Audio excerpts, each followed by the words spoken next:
Hi అండి. Welcome to Shekharamulu blogs. నేను మీ భార్గవి. ఎలా ఉన్నారండి అందరూ? బాగున్నారా? మేమందరము కూడా చాలా బాగున్నామండి. 2 రోజులవుతుంది మళ్ళీ నేను వీడియోస్ పోస్ట్ చేసి. మళ్ళీ కొంచెం బ్రేక్ అయితే వచ్చిందండి. ఎందుకొస్తుంది? ఎలా వస్తుంది అంటే, నేనైతే స్టఫ్ రెడీగా పెట్టుకోను. చాలామంది నాకు తెలిసినంత వరకు వీడియోస్ అనేవి స్టఫ్ రెడీగా పెట్టుకొని వాటినైతే డైలీ అప్లోడ్ చేసుకుంటూ వస్తారు అని అయితే నేను తెలుసుకున్నాను. కానీ నాకేమైందంటే, అది నా అదృష్టమో దురదృష్టమో నాకేమీ అర్థం కాదు. ఒకటి అదృష్టం అని ఎందుకన్నాను అంటే, కొంచెం మైండ్ రిలాక్స్గా ఉండడానికి, కాస్త నలుగురితో నవ్వుతూ మాట్లాడుకోవడానికి, ఇంటికి ఎవరైనా వస్తే చాలా హ్యాపీగా ఫీల్ అవుతాం కదా, అలా జరిగింది. ఏంటి అంటే, సడన్గా వదిన వాళ్ళైతే వచ్చారు కాబట్టి సో హ్యాపీ. 2 డేస్ చక్కగా ఫోన్ అనేది పక్కన పడేసేసి వాళ్ళతో చక్కగా ఎంజాయ్ చేస్తూ నవ్వుకుంటూ మాట్లాడుకుంటూ ఎంజాయ్ చేసాం. ఇంకా సాడ్ న్యూస్ ఏంటి అంటే, దురదృష్టం అని ఎందుకన్నానంటే, ఫోన్ స్ట్రక్ అయిపోయిందండి. ఒకరోజు వీడియోస్ పోస్ట్ చేస్తే కనీసం వీడియోస్ తీసుకోవడానికి కూడా నా మొబైల్ అనేది నాకు సపోర్ట్ చేయలేదు. ఎందుకో అర్థం కాలేదు. దాన్ని నానా యాతన పడి ఫోన్ని చెక్ చేసి మా వారు, కృష్ణ, నేను, జీవను అందరము దాంతో కుస్తీ పడి ఎట్టకేలకు ఫైనల్గా నిన్న నైట్ అయితే ఫోను క్లియర్ అయిందండి. ఎందుకో తెలీదు, స్టోరేజ్ ఫుల్ అని చూపిస్తుంది. ఎప్పటికప్పుడు వీడియోస్ అన్నీ కూడా నేను డిలీట్ చేసేస్తూనే ఉంటాను. కానీ ఎందుకు అలా జరిగిందో నాకు అర్థం కాలేదు. ఫైనల్గా ఏంటంటే, అదేం జరిగింది అనేది కనిపెట్టాడు కృష్ణ. తర్వాత ఇంకా అదంతా కూడా డిలీట్ చేసేసాడు. అయిపోయింది. ఇంకా అప్పటి నుంచి వీడియోస్ అయితే వస్తున్నాయి. సరే, ఏదో ఒకటి, ఏది జరిగినా మన మంచికే. ఇప్పుడు ఒకటి జరిగిందని సాడ్గా తీసుకొని ఇంకోటి జరిగిందని హ్యాపీగా తీసుకునే మూమెంట్ ఇప్పుడు చూడండి, ఇలాగే జరిగింది కదా. ఫోన్ అలా అవ్వడం వల్ల ఫోన్ నేను పక్కన పడేసేసి హ్యాపీగా వదిన వాళ్ళతో అయితే ఎంజాయ్ చేయగలిగాను. అది బాగుందని అనిపించింది నాకు. ఇంకా ఆ తర్వాత వచ్చేసి ఈ విషయం అయితే అది రేపు వచ్చే కమింగ్ వీడియోస్లలో వదిన వాళ్ళు వచ్చారు కదా, ఒక్కరోజైతే నేను వీడియో షూట్ చేయగలిగాను. మొబైల్ అంతవరకు అయితే సపోర్ట్ చేసింది నాకు, తర్వాత చేయలేదు. అది నేను రేపు నెక్స్ట్ వీడియోలో నేను మీతో షేర్ చేసుకుంటాను. తర్వాత ఇది వచ్చేసి మొన్నటి వీడియోనండి, అంటే వదిన వాళ్ళు రాకముందు వీడియో.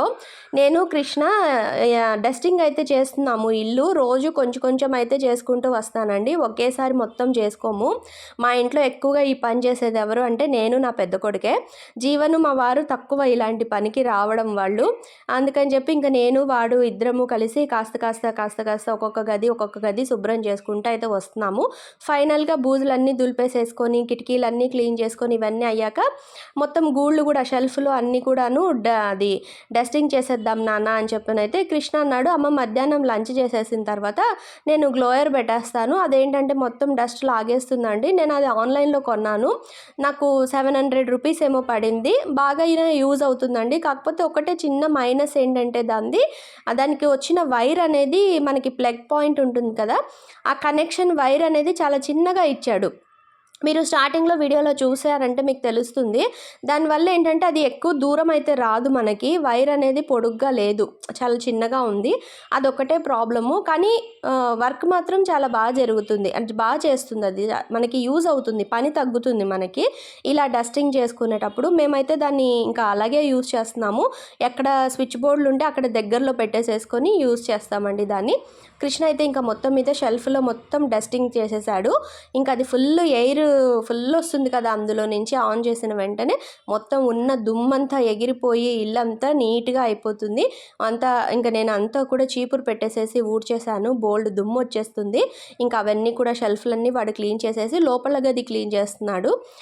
అక్కడ పైన డస్టింగ్ అంతా క్లీన్ చేస్తున్నాడు. ఈలోపు నేను ఈ గది అంతా శుభ్రం చేసేసి దుమ్మంతా నీట్గా దులిపేసేసి, ఇంకా బెడ్షీట్స్ కూడా పాడైపోతాయి కదా దుమ్ము పడి, ఇంకా బెడ్షీట్స్ అన్నీ కూడా చేంజ్ చేసేస్తున్నాను. దివాన్ మీద బెడ్షీట్ కూడా మార్చేసానండి. తర్వాత మొత్తం ఊడ్చేసి చెత్త అంతా తీసేసాను. అయితే మిడిల్ క్లాస్ మెంటాలిటీనో మరి లేకపోతే తెలివిగల ఇల్లాలంటారో మరి ఏమంటారో తెలీదు. అండ్ అలాగే మా పిల్లలకి కూడా కొన్ని చిన్న ఐడియాలు చాలా బాగా వస్తూ ఉంటాయి. అలాంటివన్నీ కూడా ఈ వీడియోలో మీతో నేను షేర్ చేసుకుంటాను. అండ్ అదేవిధంగా కందిపప్పు మురుకులు అని చెప్పాను కదా, అది కూడా షేర్ చేస్తానండి. వీడియోని ఎవరు స్కిప్ చేయకుండా చూడండి. అండ్ అదేవిధంగా వీడియోకి ఒక చిన్న లైక్ ఇవ్వడం మాత్రం అస్సలు మర్చిపోవద్దు. మీరు ఇచ్చే చిన్న లైక్ నాకు చాలా సపోర్ట్ అయితే అవుతుంది. ఇంకా ఈ గదిలో కూడా మొత్తం మొత్తము డస్టింగ్ అయితే అయిపోయింది. గది ఊడవడం అంతా కూడా క్లీన్గా అయిపోయిందండి. ఇక్కడ కూడా బెడ్షీట్స్ అయితే మార్చేస్తున్నాము. అయితే ఈ బెడ్షీట్ ఏమైందంటే నేను 4 రోజుల నుంచి కొంచెం బట్టలు అయితే ప్రాపర్గా ఉతకట్లేదు. అంటే ఉతుకుతున్నాను కానీ కొన్ని మెయిన్వే ఉతికేసేస్తున్నాను. బెడ్షీట్స్ అవి ఉతికే వాటిల్లోనే ఉన్నాయి. అయితే ఇది చిన్నగా అయిపోయింది బెడ్షీట్. ఇప్పుడు దీని మీద వేద్దాము అని అంటే ఆ పెద్ద దుప్పట్లేమో ఇంకా ఉతకలేదు, ఉతికే వాటిల్లోనే ఉండిపోయి, అంటే నేను చూసుకోలేదు, బకెట్లో అడుగున ఉండిపోయింది దుప్పటి. అయితే ఇది చిన్నగా అయిపోయింది కదా, కార్నర్స్ లోపలికి పరుపు కిందకి వెళ్తే నీట్గా ఉంటుంది కదా బెడ్, అలా ఉండట్లేదు, చివర కొంచెం తక్కువగా ఉంది అని చెప్పినాను. అది అస్తమానం కూర్చొని లేస్తూ ఉంటే కదిలిపోతూ ఉంటుంది కదా, అలా కదలకుండా ఉండడానికి మొత్తం చుట్టూత పిన్నీసులు అయితే పెట్టేశాము. ఈ ఐడియా ఏదో బాగుంది కదా అని అనుకున్నాము. యాక్చువల్గా ఈ ఐడియా అయితే జీవన్ది. ఒకసారి జీవన్ ఇలాగే చేశాడు, నేను చూశాను అప్పుడు వాడు అలా చేయడము. ఏంటి నాన్న అంటే చాలా నవ్వుకున్నాం కూడా. అవునమ్మా, ఇలా పిన్నీసులు పెట్టేసేస్తే 4 పక్కల అది అస్తమానం కదులుతూ ఉండదు కదమ్మా, పిన్నీసులు కూడా ఎవరికి కనిపించవని ఇదిగోండి ఇలా కింద సైడ్కి పిన్నీసులు అయితే పెట్టేసేసాడు ఆ రోజు. అది నాకు గుర్తొచ్చి కృష్ణకి చెప్తే అమ్మ మనం కూడా పెట్టేద్దాము అని చెప్పనని అన్నాడు. సరే నేను వాడు కలిసి మంచానికి 4 పక్కల పిన్నీసులు అయితే పెట్టేసి ఆ దుప్పటిని అయితే అలా అరేంజ్ చేసేసామండి. ఇంకా తర్వాత పిల్లో కవర్స్ కూడా అన్నీ చేంజ్ చేసేసాను. ఇవన్నీ కూడా ఇంకా వాష్ చేసుకోవడానికి వేసేసుకుంటే అయిపోతుంది. డస్టింగ్ చేసుకున్నప్పుడు కాస్త దుమ్మంతా కూడా పడుతుంది కదా, అన్నీ మార్చేసుకుంటే అయిపోతుందని మార్చాను. అండ్ అదేవిధంగా ఫ్లోర్ క్లీనింగ్ కూడా నేను ఇప్పుడు ఒక చిన్న టిప్ చెప్తానండి. అది కూడా చాలా బాగా యూజ్ అవుతుంది మనకి. ఎందుకు అంటే ఇప్పుడు అపార్ట్మెంట్స్లలో ఉంటారు, వాళ్ళకి ఇల్లు కడగడానికి వీలుగా ఉండదు, ఎక్కడికక్కడ మనకి నీళ్లు పోయేలాగా అరేంజ్మెంట్స్ ఉండదు కదా. అప్పుడు ఏంటంటే ప్రతిసారి మాప్ స్టిక్కే పెట్టుకుంటూ ఉంటాం మనము. ఇప్పుడు ఇల్లు కడిగే ఫెసిలిటీ ఉందనుకోండి, ఇప్పుడు మాలాగా ఏ రూమ్కి ఆ రూమ్కి హోల్స్ ఉండి వీలుగా ఉండి ఇల్లు కడుక్కోవచ్చు అని అనుకున్నా కూడా ప్రతిసారి ఇల్లు కడగలేం కదా. డస్టింగ్ చేసిన ప్రతిసారి ఏదో పండక్కి ఏదో అలా అంటే కడుక్కుంటాం, కానీ అందుకు అలాంటప్పుడు మనకి ఫ్లోర్ అనేది చాలా నీట్గా పనిచేయడానికి మనం పెద్దగా కష్టపడకుండా ఈజీగా చేసుకునే ఒక చిన్న టిప్ కూడా షేర్ చేస్తాను. ఇంకా ఈ చిన్న పనులన్నీ చేసుకొని డస్టింగ్ అంతా అయ్యాక ఇదంతా అయ్యేలోపే టైం అయితే 7 అయిందండి. ఇంకా తర్వాత కృష్ణకి యాక్చువల్గా ఎగ్జామ్స్ నడుస్తున్నాయి, రేపు కెమిస్ట్రీ ఎగ్జామ్ ఉంది. ఈ వీడియో తీసిన రోజు నెక్స్ట్ డే కెమిస్ట్రీ ఎగ్జామ్ ఉంది వాడికి. ఇంకా వాడైతే చదువుకుంటూ కూర్చున్నాడు. నేనేమో 7ంటికి కిచెన్లోకి వచ్చేసేసి ఇంకా నేను కిచెన్ కూడా క్లీన్ చేయాలి కదా, ఆ గదులన్నీ అయిపోయింది. సరే ఇవన్నీ కూడా నేను సరుకులన్నీ కూడా తెచ్చారు, ఫస్ట్ వీక్ వచ్చిందిగా మా వారు సరుకులు అయితే తీసుకొచ్చారు. ఇంకా అవన్నీ కూడా డబ్బాలలో పోసుకొని ఇవన్నీ చేసుకుంటున్నాను కిచెన్లో, నా పనులు నేను చేసుకుంటున్నాను. ఈలోపు డిన్నర్ టైం అయిపోయింది. ఇంకా పిండి ఉంటే దోశలు అయితే వేసేస్తున్నాను, ఇడ్లీ పిండితోటే పల్చగా అట్లు వేస్తున్నాను. ఆల్రెడీ మీతో నేను షేర్ చేసుకున్నాను కదా ఎలా వేసాను అనేది. ఇవాళ కూడా ఇంకా అవే వేసేస్తున్నానండి డిన్నర్కి. అయితే నేను కిచెన్లో ఎప్పుడు పని చేసుకున్నా కూడా నాకు ఏదో ఒక టైంపాస్ అయితే ఉండాలి. ఇంకా టీవీ తీసేసాము, వైఫై తీసేసాము, సాంగ్స్ పెట్టుకోవడానికి లేదు, నాకేమో బోర్ కొట్టేస్తూ ఉంటుంది. ఇంకా ట్యాబ్లోనేమో ఏదో ఒక సినిమాలు అయితే మా వారు వేస్తూ ఉంటారు తెచ్చి, ఆయన మొబైల్లో డౌన్లోడ్ చేసి అవి నాకు ట్యాబ్లో వేసిస్తూ ఉంటారు. ఒకసారి ఒకళ్ళు అడిగారు కూడా, వైఫై లేదంటున్నారు, పిల్లల కోసం తీయించేసామని అంటున్నారు, కేబుల్ లేదంటున్నారు, మరి మీరు ట్యాబ్లో మూవీస్ ఎలా చూస్తారు, వైఫై లేకపోతే మీకు ఎలా వస్తాయి అని అడిగారు.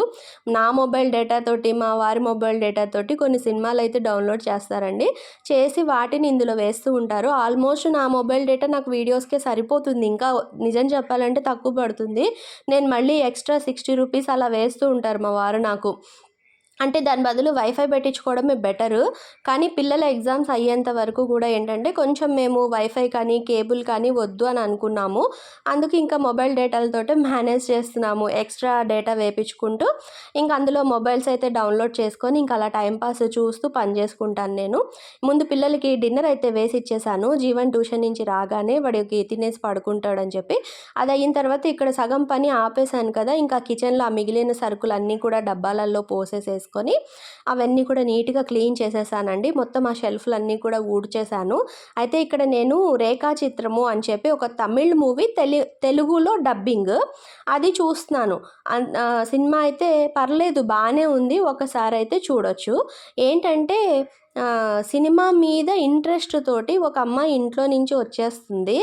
ఆ వచ్చేసిన అమ్మాయి ఎలా ఫేస్ చేస్తుంది, హీరోయిన్ అవుతుందా అవ్వదా అనేది స్టోరీ. మొత్తం మీద ఏంటంటే ఆ అమ్మాయి హీరోయిన్ అవ్వదు, చనిపోతుంది. ఆ చనిపోయిన అమ్మాయి బాడీ మనకి సినిమా స్టార్టింగ్లోనే ఒక డెడ్ బాడీ అనేది చూపిస్తారు. ఆ బాడీ ఎవరిది ఏంటి అనేది స్టోరీ. అండ్ ఫైనల్గా అమ్మాయి ఎవరు అనేది రేఖాచిత్రము అని చెప్పి మూవీ పేరైతే ఉంది. అది అన్నమాట స్టోరీ. పర్వాలేదు, ఒకసారి అయితే చూడొచ్చు అని అనిపించింది. ఇంకా నేను ఆ మూవీ చూస్తూ కిచెన్లో పనంతా కూడా పూర్తి చేసుకున్నాను. అండ్ అదేవిధంగా నేను ఏం ఆయిల్ యూస్ చేస్తాను అని చెప్పనని మీరు అడిగారు నన్ను కామెంట్లలో. ఇప్పుడు మీకు క్లియర్గా అయితే చెప్తానండి. నేను ఎప్పటి నుంచో ఫ్రీడమ్ సన్ఫ్లవర్ ఆయిలే యూస్ చేస్తున్నాను. అండ్ అదేవిధంగా పల్లి నూనె కూడా. పల్లి నూనె ఏంటంటే కొంచెం పచ్చళ్ళకి వాటికి అప్పుడప్పుడు బాగుంటుంది. పల్లి నూనె యూస్ చేస్తాను. ఒక బాటిల్లో పల్లి నూనె, ఒక బాటిల్లో సన్ఫ్లవర్ ఆయిల్ అయితే పోసుకుంటానండి. ఇంతకు ఈ బాటిల్స్ ఏంటి, ఎక్కడ దొరికాయి మాకు తెలీదు అని ఐ థింక్ బాటిల్స్ చూసే మీరు అడిగినట్టున్నారు ఏం ఆయిల్ యూస్ చేస్తాను అని చెప్పనని. ఇది వచ్చేసి ఎమరాల్డ్లో మనకి పప్పు నూనె కొనుక్కుంటే ఇస్తాడండి ఈ బాటిల్స్. నూపప్పు నూనె అప్పటికప్పుడు గానుగలో ఆడి ఇస్తాడు. ఇవి లీటర్ బాటిల్ 600 చేంజ్ పడుతుంది మనకి పప్పు నూనె. ఇవి నేను ఎప్పుడో తెప్పించాను 2 బాటిల్స్ 2 లీటర్స్. అవి ఆ బాటిల్స్ని నాకు పడేయడం ఇష్టం లేక చూడ్డానికి బాగున్నాయి, క్యూట్గా ఉన్నాయి అండ్ నీట్గా కూడా ఉన్నాయి అని చెప్పి ఆ బాటిల్స్ని క్లీన్ చేసుకొని నేను అందులోనే ఆయిల్ అయితే వేసుకుంటూ ఉన్నాను. నేను ఒకటి సన్ఫ్లవర్ ఆయిల్, ఒకటి పల్లి నూనె. పప్పు నూనె ఏంటంటే ఆవకాయలకి పచ్చళ్ళకి మాత్రమే వాడుకుంటాం. మాగాయకి, ఆవకాయలకి ఇట్లాంటి వాటికి వేస్తే బాగుంటుందని ఎక్కువగా ఆవకాయ పెట్టడానికే తెప్పిస్తాము. అలా తెచ్చుకున్న బాటిల్స్ అండి అవి. అవి 2 అయితేను ఆయిల్ బాటిల్స్. చూడ్డానికి బాగున్నాయి కదా, అలాగే వాడడానికి కూడా బాగున్నాయి, వీలుగా ఉన్నాయి అని చెప్పి ఉంచేసాను అవి 2 అలాగా.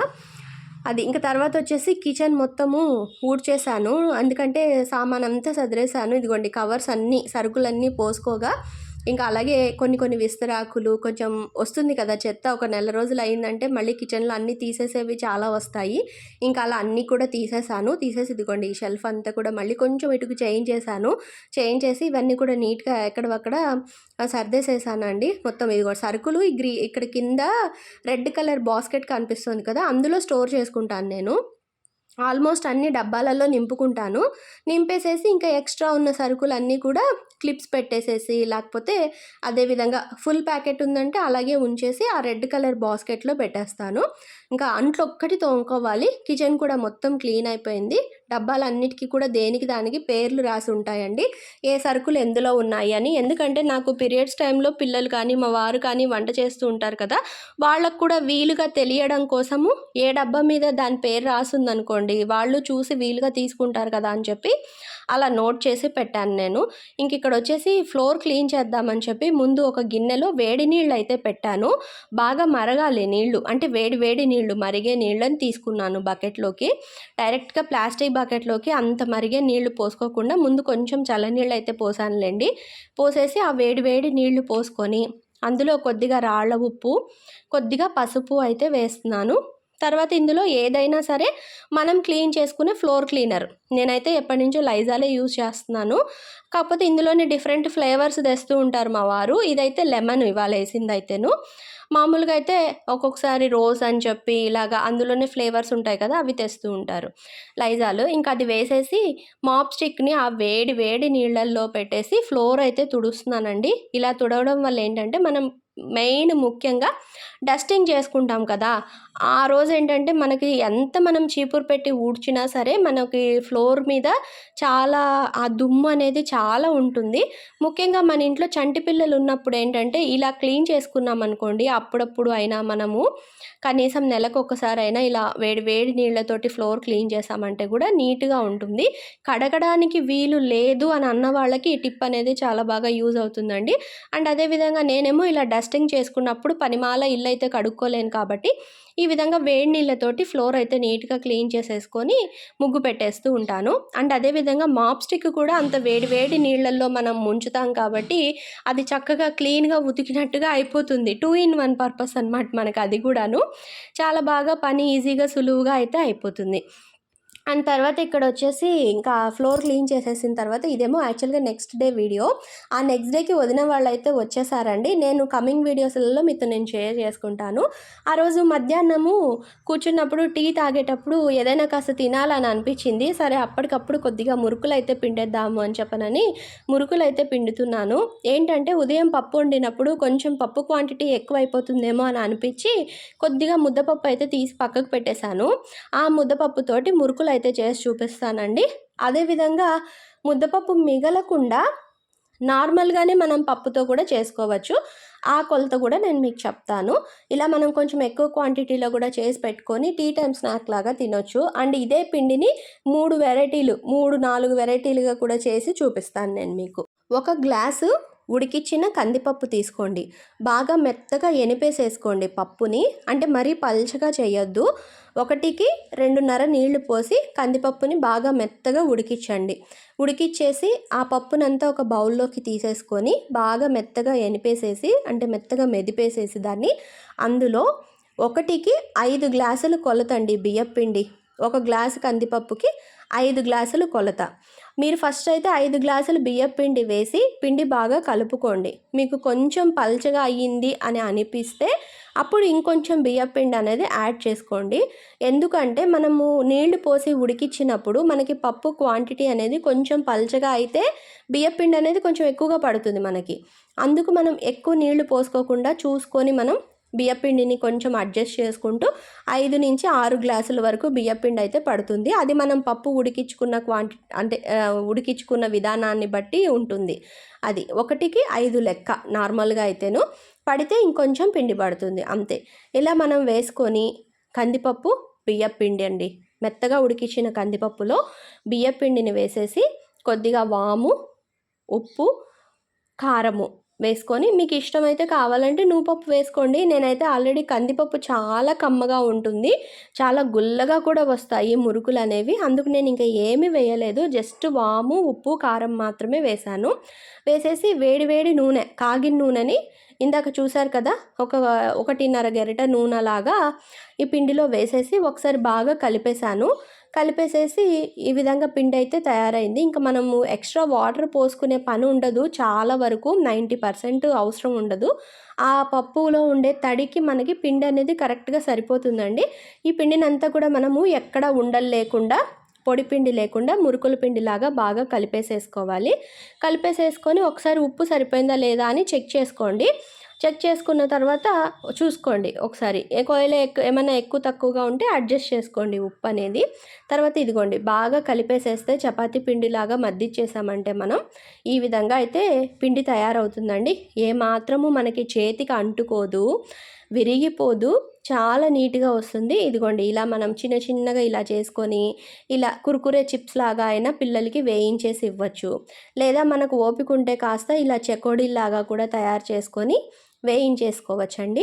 నేనైతే ఇక్కడ ఫస్ట్ ఒకటి కుర్కురే చిప్స్ లాగా వేసేసాను.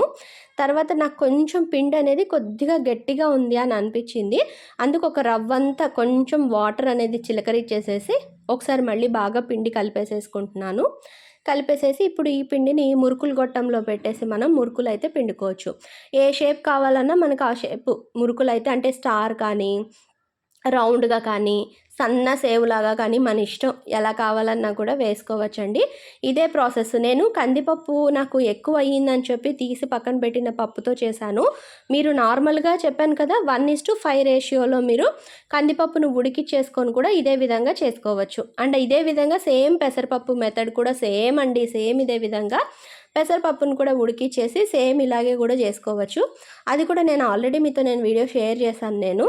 ఇదిగోండి చూసారా ఎంత బాగా వచ్చాయండి. అసలు చాలా అంటే చాలా బాగా వచ్చాయి. శనగపప్పు వాటికన్నా ఈ కందిపప్పువే టేస్ట్ చాలా బాగున్నాయండి. చాలామంది శనగపప్పు అంటే శనగపిండి తినడానికి ఇష్టపడరు.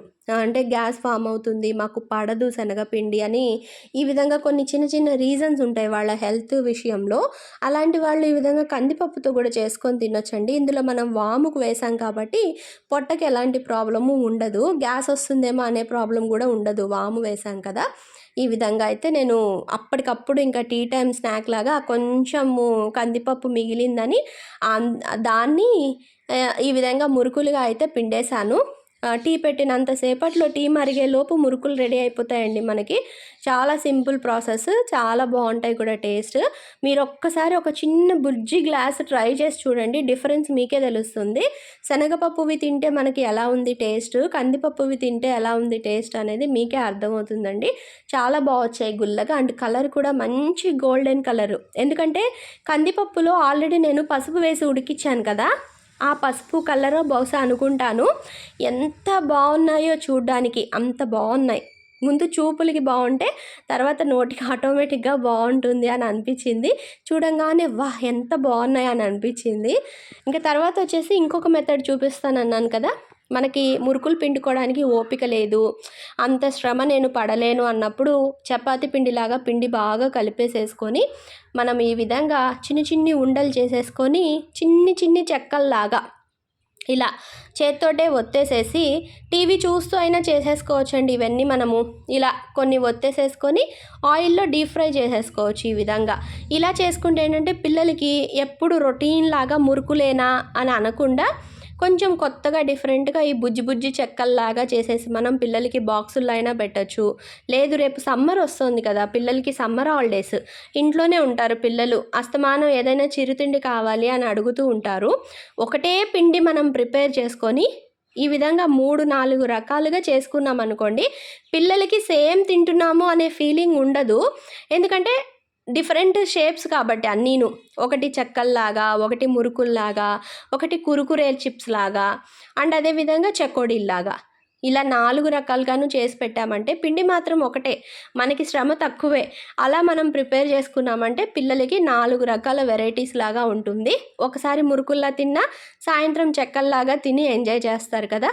నా చిన్న ఐడియా అండి ఇది.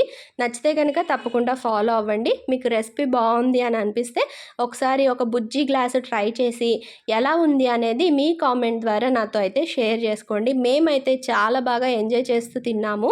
టీ టైమ్ స్నాక్కి చాలా బాగున్నాయండి. పిల్లలకి వదినకి బాగా నచ్చేసాయి. శాంభవికి వదినకి అయితే సూపర్గా ఉన్నాయి అత్తయ్య అని చెప్పి నన్ను అన్నారు. ఆ షార్ట్ వీడియోని నేను మీతో షేర్ చేసుకుంటే మీలో చాలామంది రెసిపీ పెట్టండి భార్గవి అని అడిగారు కదా. ఇదేనండి సింపుల్ ప్రాసెస్లో తప్పకుండా ట్రై చేసి ఎలా ఉంది అనేది మీ ఫీడ్బ్యాక్ ద్వారా నాకైతే కామెంట్ చేయండి.